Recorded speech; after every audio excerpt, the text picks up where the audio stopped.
bon. Mais bonjour à tous ceux que je n'ai pas vus. Je m'appelle Henri Grégoire, je suis doctorant au laboratoire SIM à Annecy.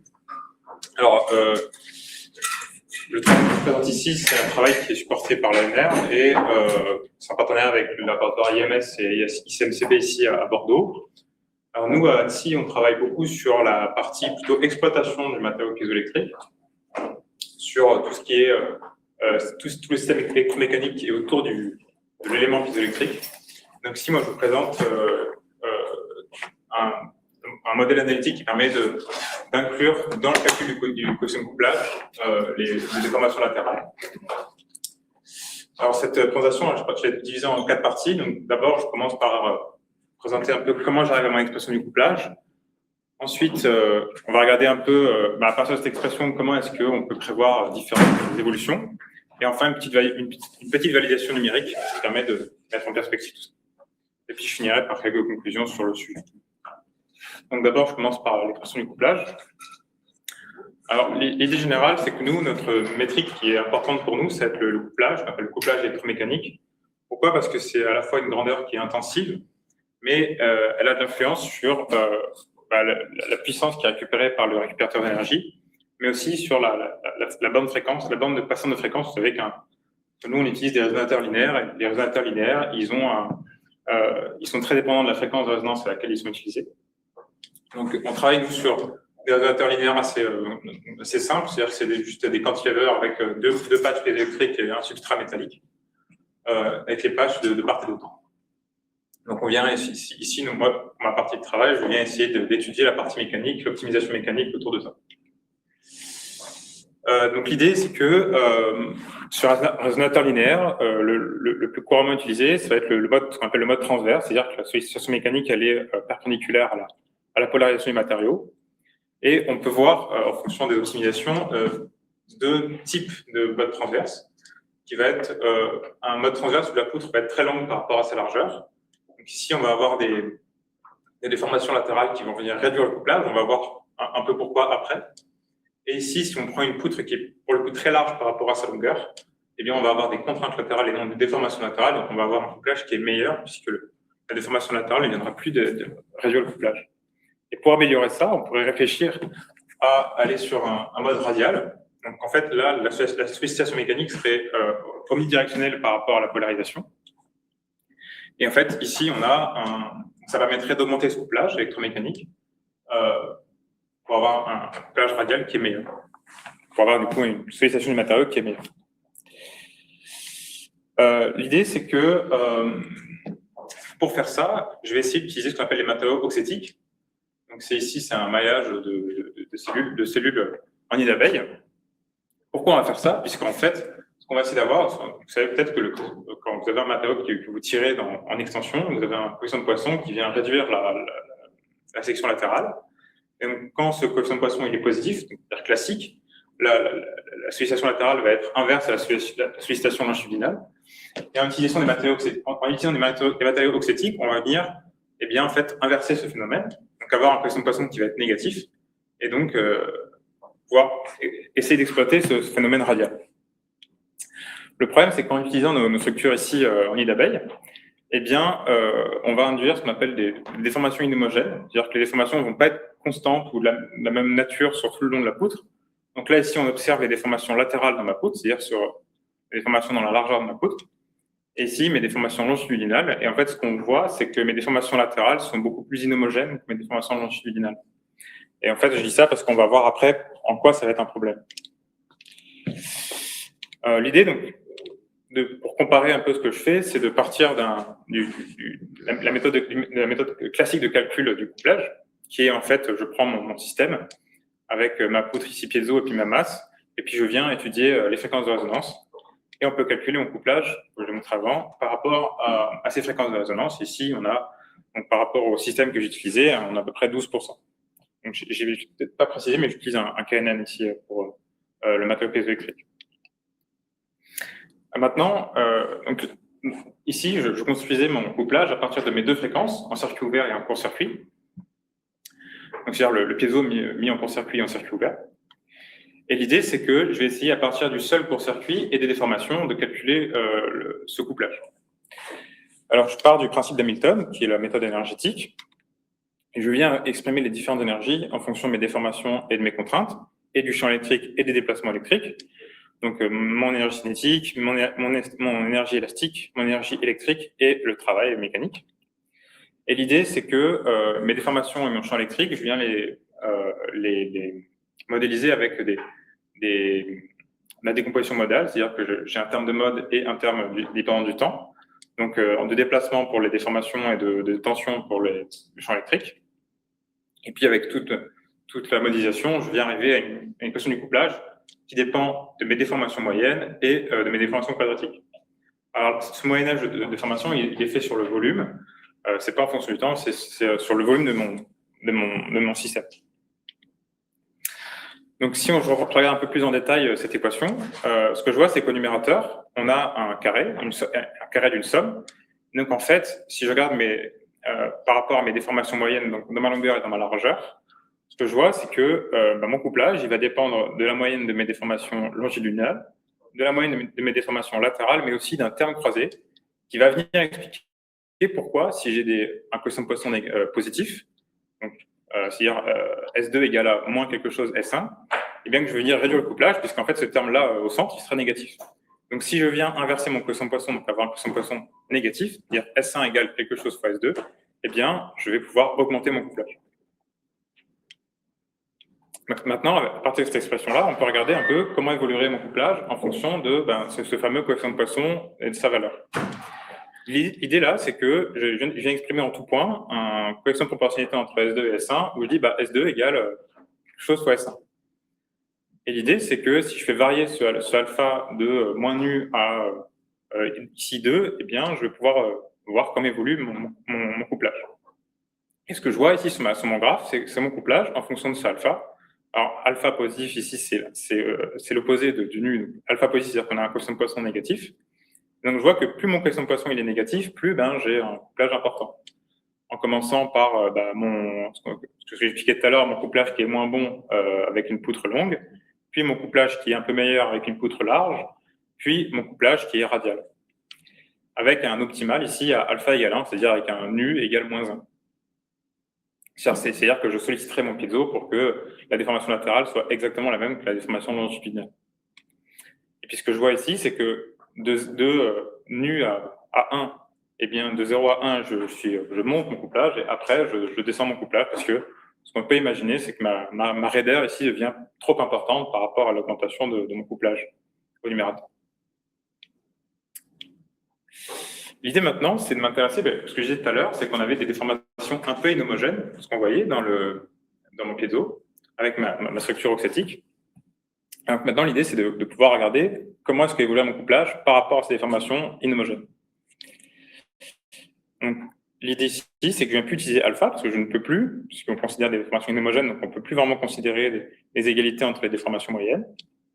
Mais on vient définir un coefficient qu'on appelle HI, qui est en fait mon rapport entre le carré des moyennes des déformations sur la moyenne des déformations carrées. Alors pourquoi je dis que ça, c'est mon rapport de déformation homogène?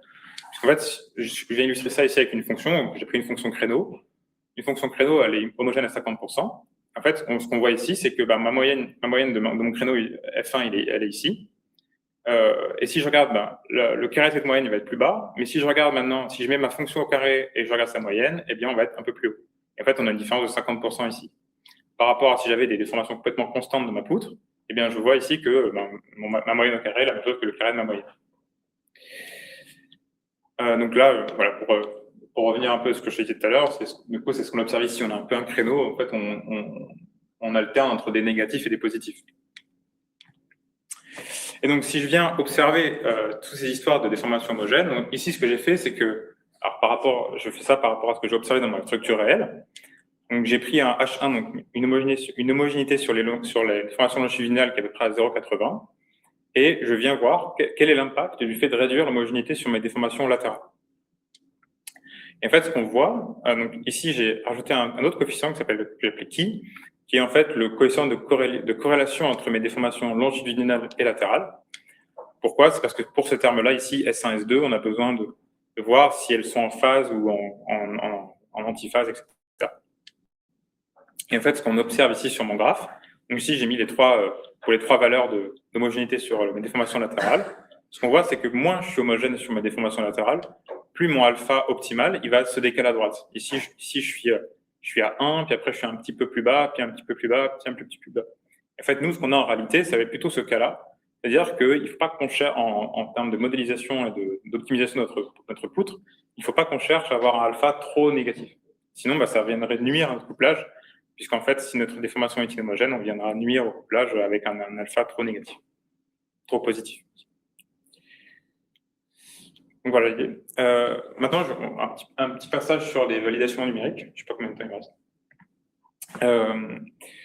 Donc l'idée, c'est, dans mon énergie élastique, je fais mon intégrale sur mon volume, mais ce volume-là, il est composé de mon substrat et de mes éléments piézoélectriques.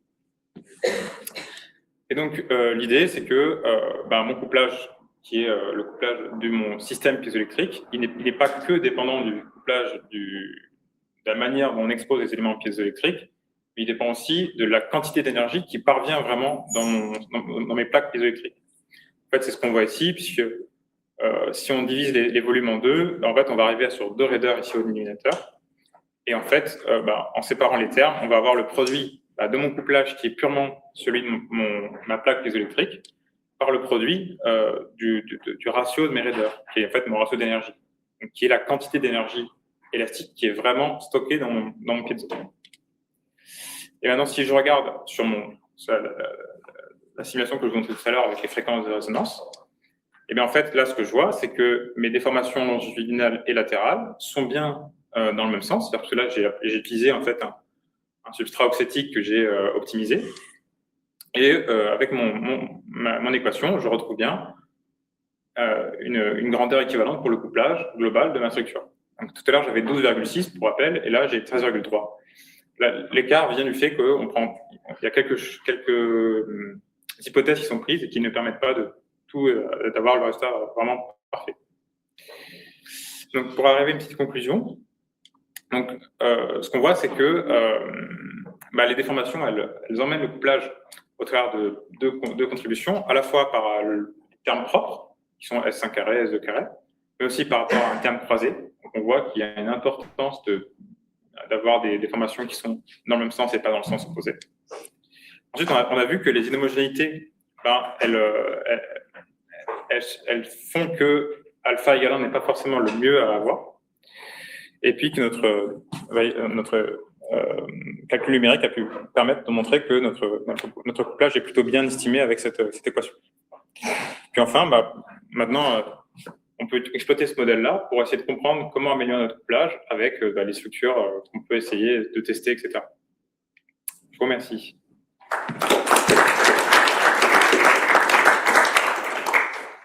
Merci, on a le temps pour les questions. Je suis à l'heure, c'est bon. Je n'ai pas mis trop de temps.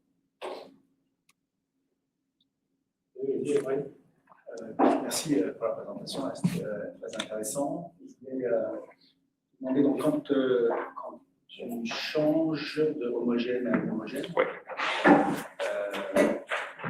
Donc avec la fonction créneau que tu mets, l'impact de cette déformation d'homogène, est-ce qu'elle se répercute sur la montagne initiale ou à la polarisation aussi? Non, je vais l'expliciter différemment. En gros, quand tu crées quelque chose d'inhomogène, ouais.